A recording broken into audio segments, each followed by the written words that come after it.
उपासना के मार्ग में उपासक को ऐसी दृढ़ भावना बनानी है कि चाहे हमारे शरीर को भयानक पीड़ा मिले, अपमान मिले, तिरस्कार मिले, चाहे हमारा मन हमारे खिलाफ हो जाए, भोगों में आकर्षित कर दे, या विश्व हमारी निंदा करने लगे, मुझे किंचन मात्र भी कोई भय नहीं, अपने मार्ग में अटल रहूंगा। ये शपथ पूर्वक मार्ग चलना चाहिए।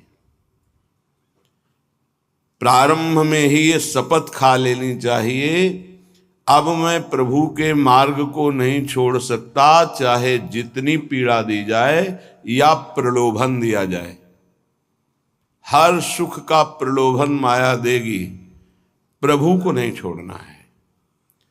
जो उपासक सुख का लक्ष्य करके इस मार्ग में चलता है वो भ्रष्ट हो जाता है। वासनाएं साधना से दब जाती है, मिटती हैं भगवत साक्षात्कार या ब्रह्मबोध से। भगवत साक्षात्कार या ब्रह्मबोध तक पहुंचने के लिए उपासक को बहुत ही स्वभाव में गंभीरता, सहनशीलता ये लानी ही होगी।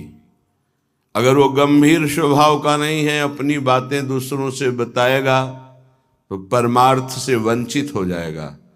अनुभव की बातें या अपनी कमी की बातें दोनों नहीं बतानी। इष्ट देव जान रहे हैं, गुरुदेव जान रहे हैं, दूसरा कोई हमारे हृदय का परिवर्तन नहीं कर सकता। अगर हमारे हृदय का परिवर्तन कर सकता है तो हमारा आराध्य देव कर सकता है। आराध्य देव सर्वज्ञ है, इसलिए मुझे कहने की जरूरत नहीं। जो अनुभव हो रहा है उसे गुप्त रखो, क्योंकि वही अनुभव परमात्मा साक्षात्कार की मंजिल दृढ़ कर देगा। अगर अनुभव बताने लगे तो खाली हो जाओगे, परमार्थ में चलने की योग्यता खो दोगे। इस बात को धैर्यपूर्वक समझिए। चाहे जितना कष्ट हमें मिले, शारीरिक या मानसिक, हम प्रभु के मार्ग को अब छोड़ने वाले नहीं। ये शपथ खानी चाहिए। हम प्रभु के मार्ग में जैसे हैं वैसे ही चलेंगे। जितना सुधार प्रभु कराते जा रहे हैं उतना होता जा रहा है। हम प्रभु के मार्ग को नहीं छोड़ेंगे, चाहे जैसी परिस्थिति आ जाए। हम गिर सकते हैं, फिसल सकते हैं, लड़खड़ा सकते हैं, पर ना तो रुक सकते हैं और ना लौट सकते हैं। ये शपथ खानी चाहिए। अगर ये निष्ठा नहीं है तो फिर बहुत बड़ा भयावह दृश्य उपस्थित करेगी माया, भीतर और बाहर से। समय आएगा आप लड़खड़ा जाएंगे। आपको प्रलोभन ऐसा मिलेगा कि आप इसे छोड़ करके माया में रमण करें। प्रलोभन में बहुत मिठास नजर आती, पर होता बहुत जहर है। सकामता उत्पन्न होते ही जो जलन होती है वो सकामी पुरुष नहीं जानते, वो भगवत मार्ग के पथिक जानते हैं कि कामना कितना बड़ा जहर है और कैसे जलाती है रात दिन। इसलिए उपासक को निष्कामता पर ही अपनी स्थिति स्थापित करनी चाहिए। सकामता को तत्काल काटना चाहिए। अगर सकामता रही तो 20 वर्ष साधन करने के बाद भी वो भ्रष्ट हो जाएगा। इस शब्द को बहुत सूक्ष्मता से अनुभवपूर्वक बोल रहे हैं। छोटी सी दबी हुई वासना 20 वर्ष साधन करने के बाद भी वो अपना प्रबल रूप धारण कर लेगी और साधक को गिरा देगी। ढूंढ ढूंढ कर अंदर की वासनाओं को नाम जप के द्वारा भस्म किया जाता है। भजन के बल से उनका हृदय से पूर्ण अनादर करना होता है।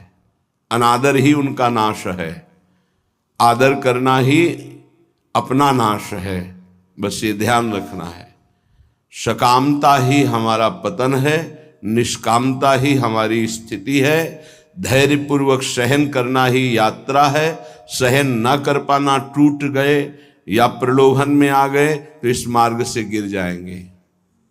देखो श्रीपाद प्रबोधानंद जी महाराज कैसी निष्ठा का वर्णन करते हैं, धाम की निष्ठा। कह रहे हैं कि छिद्देत खडशः इदम यदि मे शरीरम घोरा विपद विततयो यदि वा पतन्ति हाहंत हाहंत न तथापि भूयात् वृंदावनादितर तुच्छ पदे पिपाशा। बहुत उच्च कोटि की वृंदावन की निष्ठा है श्रीपाद प्रबोधानंद जी की। बलिहारी है इन महापुरुषों की कि इन्हीं के वचनों की जूठन पाकर अपने हृदय में कुछ निष्ठा आती है। नहीं तो ये शरीर राग हमें धाम निष्ठ, गुरु निष्ठ, नाम निष्ठ, भगवत निष्ठ ये नहीं होने देता। इस शरीर संबंध ही भगवत संबंध दृढ़ नहीं होने देता। अनंत जन्मों से हम भटक रहे इन्हीं शरीरों के संबंध में। ये पत्नी, ये पुत्र, ये पिता, ये माता, ये रिश्ते, ये नाते, ये सामग्री, ये भोग, ये बैंक बैलेंस, इसी का आश्रय लेकर हम भगवान से विमुख हो चुके हैं। कैसी अद्भुत निष्ठा। छिद्देत खडसा इदम यदि में शरीरम घोरा विपद विततयो यदि वा पतंती। यदि मेरे शरीर को पीड़ा पहुंचाई जाए वृंदावन में, अस्त्र शस्त्रों के द्वारा छेदन भेदन किया जाए, तो भी मैं कभी वृंदावन को नहीं छोड़ सकता। ये बात समझनी चाहिए। बहुत बड़ी उपलब्धि है, बहुत बड़ा सौभाग्य है यदि आपको यहां एक दिन भी वास करने को मिल जाए।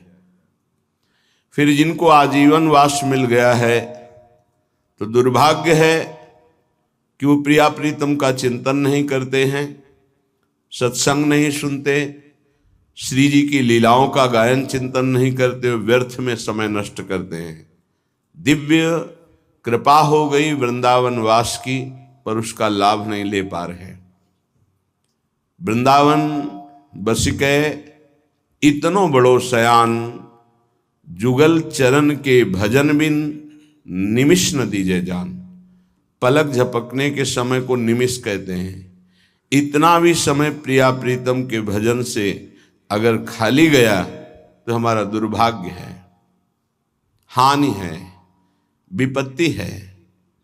अगर निरंतर हमारा स्मरण वृंदावन में चल रहा है तो वास्तविक तन मन के बन से ये अब वृंदावन वास हो रहा है। इसीलिए उपासकों से प्रार्थना करते हैं कि उठते बैठते चलते फिरते नाम जप करते रहो, प्रिया प्रीतम को मत भूलो। ये तुम्हारा बैंक बैलेंस तुम्हारे साथ नहीं जाएगा, ये तुम्हारी प्रवीणता संसार के व्यवहार की ये नहीं जाएगी, ये तुम्हारा शरीर सुख या संपत्ति सुख ये तुम्हें प्रियालाल से वंचित कर देगा। इसका भरोसा मत करो, ये मायाकृत है। भरोसा करो प्रभु का, भले सब कुछ बना रहे, उसका भरोसा मत करो। ये सब टिकाऊ नहीं है, परिवर्तनशील है। ये शरीर नाशवान है, इसको इतना प्यार मत करो कि प्रभु के प्यार का मार्ग ही छूट जाए। कैसा मंद बुद्धि हो जाती है उपासक की, कैसा विचार हो जाता है कि वो शरीर पोषण के लिए, इंद्रिय भोगों के लिए प्रभु को छोड़ देता है, धाम को छोड़ देता है। ऐसा है, वो धाम को छोड़ देता है, प्रभु को छोड़, एक विषय, एक इंद्रिय मन के साथ मिलकर ऐसी ठगाई की कि प्रभु से विमुख कर दिया, धाम से विमुख कर दिया, गुरु से विमुख कर दिया। तभी कहा शपथ पूर्वक इस मार्ग में चलना चाहिए।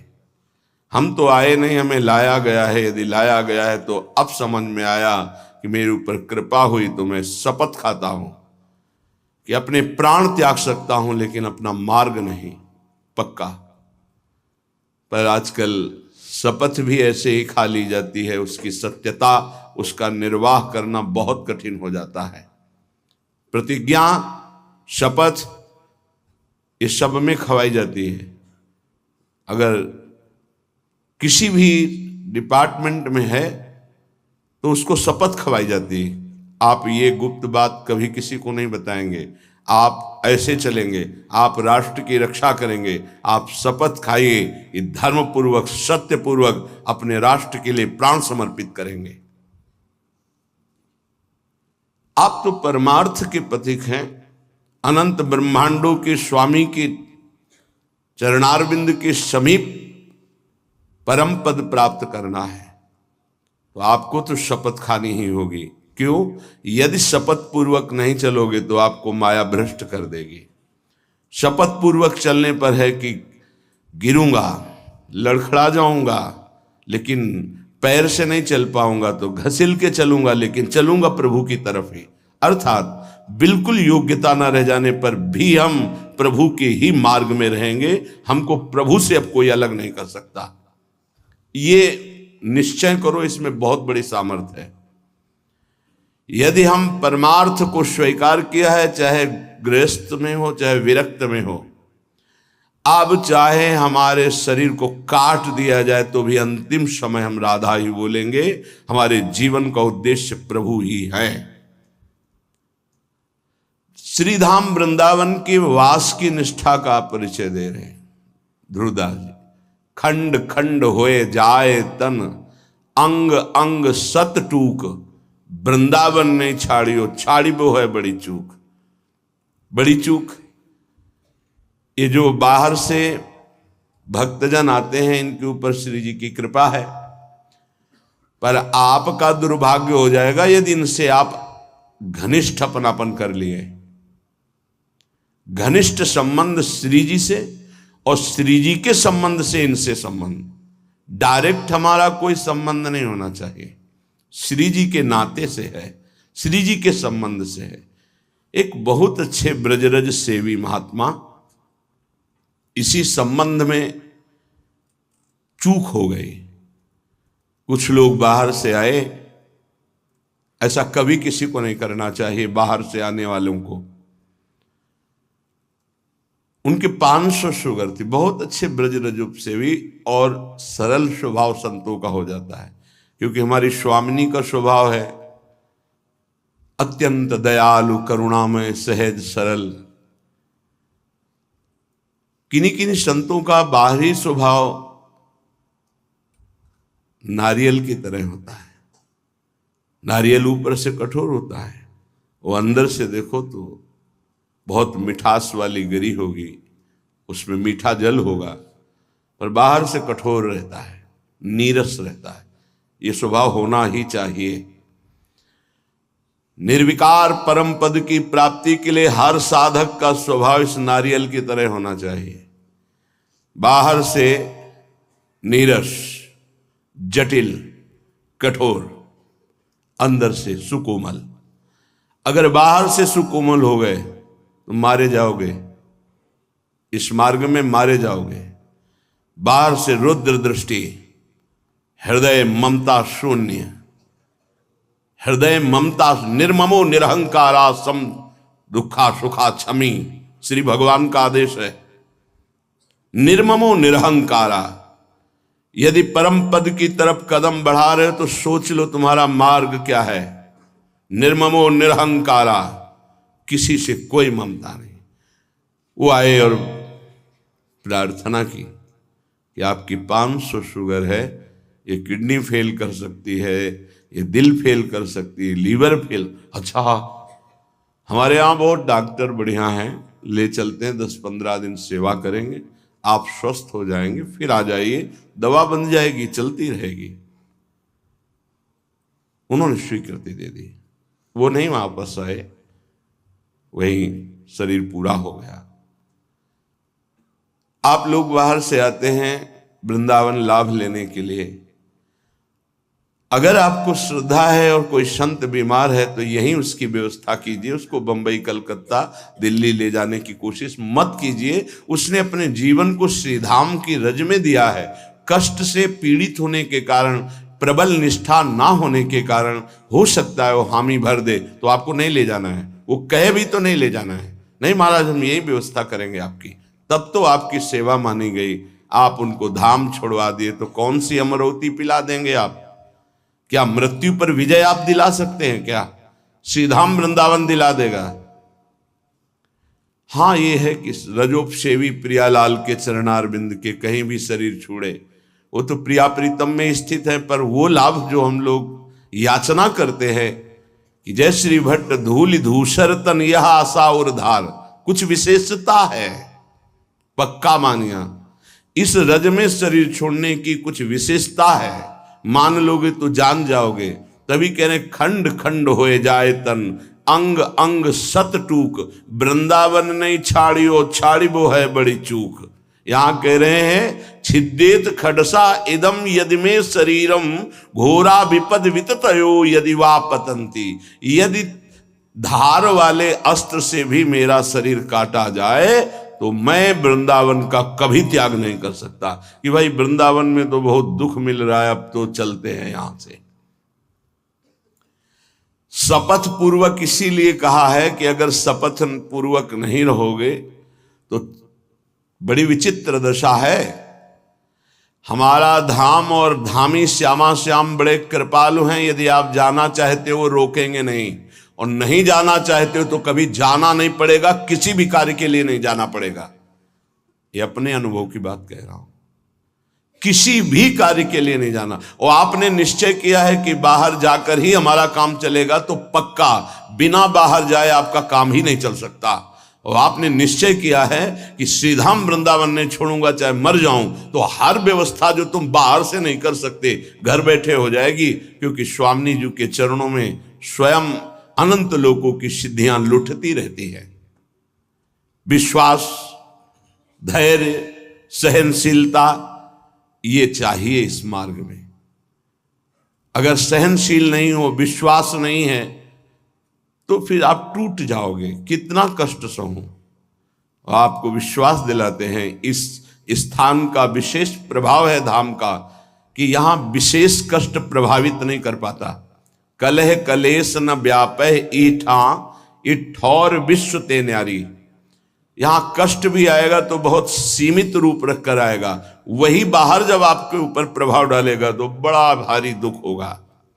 प्रारब्ध भी आएगा तो शासित होकर आएगा प्रियाजू से, वो स्वतंत्र रूप से आक्रमण नहीं कर पाएगा, बाहर स्वतंत्र रूप से आक्रमण कर देगा। यदि घोर घोर विपत्तियां आकर हमको घेर ले तो भी हम वृंदावन नहीं छोड़ेंगे। ये शपथ पूर्वक रहना चाहिए। घोर विपद विततयो यदि वा पतंती, घोर विपत्ति आ जाए तो भी मैं अपनी निष्ठा से नहीं गिरूंगा, काट डाला जाऊं तो भी, घोर विपत्तियां दुख आ जाए तो भी मैं श्रीधाम वृंदावन को नहीं छोड़ने वाला। हा हंत हंत न तथापि भूयाद वृंदावनादितर तुच्छ पदे पिपाशा। हाय हाय, श्रीपाद कह रहे हाय हाय, जो वृंदावन का वास मिला और उसे छोड़ करके किसी भी लाभ के लिए बाहर जाते हैं तो हाय हाय। हरिराम व्यास जी ने एक पद में लिखा है, इतनी बड़ी कृपा हो गई और इसके बाद भी तुम वृंदावन का आश्रय वास का प्रभाव न जानने के कारण अन्य आश्रय लेते हो, अन्य सहारा लेते हो और यहां छोड़ कर जाते हो, तो मानो अपने सर पर पादुका चला रहे हो। अच्छा, स्वयं पतित पत्रकाण्यमृतवत्सुधा भक्षयन् तृषाह मिहिर नंदिनी शुचिपयोंजलि भी पिबन कदा मधुर राधिका रमण रास केली स्थली बिलोक्य रसमग्न धीर दिवसामि वृंदावनम। ये प्रायः तैयारी की जाती है ध्यान रखना। जैसे किसी को आर्मी में जाना है तो दौड़ भाग ये सब, पहलवानी करना है तो दंड बैठक खान पान और युद्ध की कलाएं, कुश्ती की कलाएं सीखता है। ऐसे ही हम भगवत मार्ग में चल रहे हैं तो हमें पुष्ट भी होना है और युक्तियां भी सीखनी कि शत्रु को कैसे पराजित करना है, क्योंकि हमारे शत्रु अंतर में बैठे हुए हैं। हमारा एक भी शत्रु बाहर नहीं होना चाहिए। किसी से राग द्वेष नहीं, अंदर की वृत्ति से हमारी दुश्मनी है जो भगवत विमुख करने वाली है, उसको पछाड़ना है। तो कह रहे स्वयं पतित पत्रकाण्यमृत वत क्षुधा भक्षयन। अगर वृंदावन में हमें भोजन नहीं मिला तो हम सूखे पत्ते खा करके यहां अमृत के समान भोजन का भाव रख करके प्राण त्याग देंगे, लेकिन धाम नहीं छोड़ेंगे। सूखे पत्ते खा के कि मानो मैं अमृत पा रहा हूं, ऐसी भावना से, पर हम वृंदावन नहीं छोड़ सकते हैं। ये अपने लोगों ने अभ्यास किया, जानबूझ के अभ्यास किया है। ऐसी वृत्ति धारण की गई कि अगर हमको भोजन न मिले तो कई दिन तक हम भूखे रह सकते हैं और हमारे भजन में विक्षेप नहीं पड़ना चाहिए, और उसका अभ्यास पूरे जीवन चलाया गया। जब तक हम साधन पक्ष में हैं तब तक अभ्यास पूरा दृढ़ कर लेना चाहिए कि अगर हमें 4-5 दिन भोजन ना मिले तो हम भजन में विक्षेप ना पड़े, ऐसा अभ्यास कर लें। हम एकांत में बैठकर भजन करें, हम समाज में बैठकर भजन करें, हम बाजार में खड़े होकर भजन करें, हम यमुना के किनारे भजन, हमारा भजन का अभ्यास कहीं भी हमें बाधा ना पहुंचा पावे, ऐसा होना चाहिए। कई दिन गंगा के तो एकांतिक था, यही हितधाम में, हितधाम तक चला है। जब ये डायलिसिस हुए फिर अब हिम्मत नहीं है कि जैसे प्रभु चलावें, अब वो तो प्रभु के ऊपर रह गया। डायलिसिस होने के बाद शरीर की दशा बदल जाती है, अब जैसे प्रभु चलावें वैसे हो गया। नहीं तो दरवाजा बंद, छोटी कुटिया में जब तक कोई नहीं जुड़ा था दरवाजा बंद, अब ये दरवाजा 3-4 दिन के लिए बंद, बाहर से ताला लगवा दिया कि है नहीं, जैसे कोई जल पान करके चुपचाप शांत 4 दिन भगवदाकार वृत्ति करनी है। ये मौन, किसी से मिलना नहीं। ब्रजवासी उनसे थोड़ी प्रियता रखते थे कि आप इतने बजे ताला खोल दीजिएगा, चाबी हम दे देंगे। तो शौच स्नान कर लिया, फिर अंदर हो गए। अपनी वृत्ति को भगवदाकार करना है। सब उपस्थित होने पर भोग भी हमको अपनी तैयारी कर दी। ये थोड़ी कि रोज हमें भोजन मिल रहा है, रोज व्यवस्था हो रही, तो आप देखो आपको वो भजन नहीं हो रहा जो हाय हाय वाला भजन होता है, भारी व्याकुलता वाला भजन होता है, कैसे भगवत प्राप्ति हो, चिल्ला चिल्ला के रोने का मन हो। वो इसलिए नहीं होता कि आप हर समय जब इंद्रियों के ही पोषण में लगे हुए हैं तो भगवदानंद की वृत्ति का पोषण कैसे होगा। उसके लिए तो थोड़ा तैयारी करनी पड़ती है, अभ्यास करना पड़ता है, जलना पड़ता है, भूखे रहना पड़ता है, कष्ट सहना पड़ता है। सच्ची मानिए, अभ्यास में बहुत बड़ी ताकत है। आपका शरीर स्वस्थ है, आप इस समय कस सकते हैं अपने आप को। 3 घंटे विश्राम, इसके बाद कुछ समय आसनों में, हर समय सेवा में, नींद को उड़ा दो, भोजन की एक सीमा रख लो, बातचीत के लिए मौन रह जाओ, उचित शरीर पोषण की व्यवस्था, बस नाम पर दृष्टि दो। नहीं खान पान ते भावे है, नहीं कोमल वसन सुभावे है, सब विषय लगे ते खारा है, हरियासिक का मग न्यारा है। जब वृत्ति भगवदाकार होती है और ये होता है अब भोजन पाने जाना है, तो ऐसा लगता है जैसे सजा दी जा रही हो, हमारी वृत्ति डूब रही है, अब इसके लिए हमें भागे। कभी तो डूबना सीखो, अभ्यास करके कभी तो ऐसे आओ कि 10-5 मिनट के लिए शरीर भूल जाओ, 10-5 मिनट के लिए जगत भूल जाओ, केवल प्रिया प्रीतम के चिंतन में। वो ऐसे नहीं होता कि टाइम बाय टाइम भोजन। साधक की दिनचर्या 12 महीने राइट टाइम से पहले हर चेष्टा आपको दिखाई देगी। अगर यहां खड़े होना है, 6 बजे खड़े हो तो 5 मिनट पहले से खड़ा है, उसकी दिनचर्या में चूक नहीं हो सकती। वही साधक, वही संयमी। और जो अपनी दिनचर्या को संभाल नहीं पाता तो वो अपने आप को संभाल नहीं सकता। कागज में लिख लो चाहे दिमाग में लिख लो, जब तक साधक की दिनचर्या नहीं। हम गृहस्थी में देखें, ऐसे ऐसे साधक की त्रिकाल संध्या करते हैं। जब पीछे गुरु आश्रम में थे, बीसों सुबह 4 बजे तड़के आकर के स्नान करके संध्या गृहस्थी में रहते, हल जोतने वाले लोग। अगर हमारी दिनचर्या भगवत मार्ग की है तो उसे कहीं भी की जा सकती, कैसे भी की जा सकती। ये बहुत प्रवचन नहीं, ये आप समझ लीजिए, आपको अपने आप को कसना होगा। सैकड़ों बार प्रार्थना की है कि चाहे गृहस्थ हो चाहे विरक्त हो, व्यायाम अत्यंत आवश्यक है। जैसे भोजन पाना आवश्यक है, ऐसे व्यायाम आवश्यक है। भगवत प्राप्ति के लिए अत्यंत आवश्यक है व्यायाम, क्योंकि आपका शरीर स्वस्थ रहना अनिवार्य है। प्राणायाम अत्यंत आवश्यक है। 10 मिनट 15 मिनट बैठ करके प्राणायाम, 2-3 प्रकार के सहज प्राणायाम की वृत्तियां बताइए। कौन कर रहा है? सहज बताइए। कुछ हाथ लगाने की जरूरत नहीं नाक में, ये अनुभव की हुई बात कर रहे हैं। आराम से बैठ गए, धीरे से श्वास खींचते चले गए दोनों नाक से, जितनी जा रही बंद कर ली। अब मंत्र जप रहे हैं, फिर धीरे से छोड़ दी, कोई पकड़ना नहीं, फिर खींचा, फिर बंद कर ली। इसे आंतरिक कुंभक कहते हैं। एकदम खाली कर दिया, रोक दिया, मंत्र जप रहे हैं, फिर खाली कर दिया, फिर मंत्र, इसे वायु कुंभक कहते हैं। हर आंत, फेफड़ा, हर नस नाड़ी एक्टिव हो जाएगी। आप क्या समझते हो? ये लोहे की मशीनें थोड़ी लगी है यहां, उनको प्राणायाम के द्वारा एक्टिव किया जाता है। आपका शरीर स्वस्थ, आपके विचार स्वस्थ। और ब्रह्मचर्य के लिए 45 मिनट पसीना गिरने वाला व्यायाम अत्यंत आवश्यक है। कोई नहीं करने के लिए तैयार है। कैसे तुम ब्रह्मचर्य रह सकते हो? कैसे तुम बिना प्राणवायु का संशोधन किए एकाग्र रह सकते हो? ऐसा नहीं कि हम प्रेम मार्ग में हैं तो हमें प्राणवायु के संशोधन की आवश्यकता नहीं।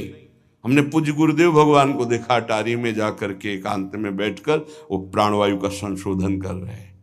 हमने बुजुर्ग संतों को देखा जिनकी 80 वर्ष की अवस्था है, व्यायाम 5 मिनट 10 मिनट हाथ पैर हिला रहे हैं, व्यायाम कर। और व्यायाम का एक प्रक्रिया है। आपने 5 दिन व्यायाम किया तो आपके शरीर दर्द होंगे, क्योंकि उनको थकित किया जा रहा है। अब 8-10 दिन में वो फिर रवां हो जाएंगे। आप करते रहिए, अब दर्द नहीं होगा। 5 दिन किया, दर्द शुरू हुआ, बंद कर दिया और दर्द शुरू हुआ। आपका व्यायाम का अनुभव ही नहीं होगा, कि वो यही लगेगा कि उससे तो दर्द होता है। नहीं, ऐसे संयमी साधक थोड़ी बना जाता है। कई मिनट सर के बल खड़े होते थे, हर समय इसको तैयार करके साधन में लगाए रहते हैं। आप लोग देख रहे हैं, आप लोगों का शरीर स्वस्थ है। आप कैसे ब्रह्मचारी, कैसे आप संयमी, कैसे आप एकाग्रचित हो पाएंगे? बोले हमारे पास समय नहीं। कै बजे आप जगते हैं? उससे 1 घंटा पहले जगिए। आप मध्याह्न में थोड़ा विश्राम कर लीजिए, या जब आपको समय मिले तब आप विश्राम कर लीजिए थोड़ा अपनी दिनचर्या के अनुसार। लेकिन रात्रि हमारी साधना का समय है। अधिक से अधिक हम जग करके प्राणायाम व्यायाम करके अपने साधन भजन में लगे। साधन का मतलब होता है एक बार जिद्दी स्वभाव बनाकर हर इंद्रिय पर विजय प्राप्त करके आगे बढ़े। हाँ, हमको उतना व्यायाम प्राणायाम करना जो हमारी भक्ति में बाधा ना पहुंचा दे। वो भी आज्ञा के अनुसार जितना कहा जाए उतना ही, क्योंकि प्राणवायु का संशोधन करने की यदि प्रक्रिया नहीं पता है और उल्टा सीधा पढ़ करके प्राणवायु को, तो वो आपको रोग पैदा कर देगी। हम इसीलिए प्राणायाम पद्धति नहीं कह रहे, केवल बाह्य कुंभक, आंतरिक कुंभक या अनुलोम विलोम, इससे कोई हानि नहीं होने वाली। लेकिन रेचक कुंभक पूरक उसकी प्रक्रिया है। वो ऐसा नहीं कि केवल ऐसे खींच कर किया, जरूर करना चाहिए। ये श्वास का संशोधन, प्राण का संशोधन, शरीर की नस नाड़ियों का व्यायाम के द्वारा तो ब्रह्मचर्य पुष्ट। यदि आप ऐसा नहीं करते तो ब्रह्मचर्य रह ही नहीं सकते। ब्रह्मचर्य रहने के लिए शरीर को बहुत एक्टिव करना होता, बहुत एक्टिव, और उसमें खुद इतनी बिजली होती है वो बैठ ही नहीं सकता शांति से। कठोर आसनों में बैठना स्वभाव बन जाता है उसका। तब जाकर के ब्रह्म प्राप्ति के लिए ऊर्ध्वगामी चित्त वृत्ति होती है, मुझे केवल भगवत साक्षात्कार चाहिए। सिंहवत स्वभाव साधक का होता है। एक प्रवचन नहीं कर रहे, ये हृदय की बात कह रहे हैं। हर कष्ट को सहकर सिंहवत। यहां क्या सर्दी लगेगी तुम लोगों को, कमरे में हो, खुले में, गंगा के किनारे, जब ऐसी कि शरीर में केवल सर्दी ही सर्दी व्याप्त हो रही, लग रहा है कि अब नहीं संभलेगा, तो गंगा जी में जा खड़े हो गए। गंगा जी उल्टा उसके खिलाफ, गंगा जी का काफी जल जैसे प्रवाहित हो रहा है, ये तो रोज का अनुभव था। हाथ 1.5 हाथ जो जल है वो भीषण ठंडा होगा, फिर उसके नीचे थोड़ा सा जा खड़े हो गए, मंत्र जाप कर रहे, फिर गंगा जी ने पावर दी, फिर बाहर निकले, फिर चले। पूरा जीवन एक युद्ध है, आज भी एक युद्ध है। ऐसे थोड़ी, ये सुख प्राप्ति लौकिक सुख के लिए नहीं, ये अध्यात्म सुख के लिए है। कितनी बड़ी बात करें, मेरा शरीर काट दिया जाए, भारी विपत्तियां आ जाए, तब भी मैं अपने मार्ग को नहीं छोड़ने वाला, अपनी निष्ठा को नहीं छोड़ने वाला। स्वयं पतित हुआ, गिरा हुआ पत्ता खा करके मैं जी लूंगा, लेकिन अपनी निष्ठा नहीं छोड़ूं। ये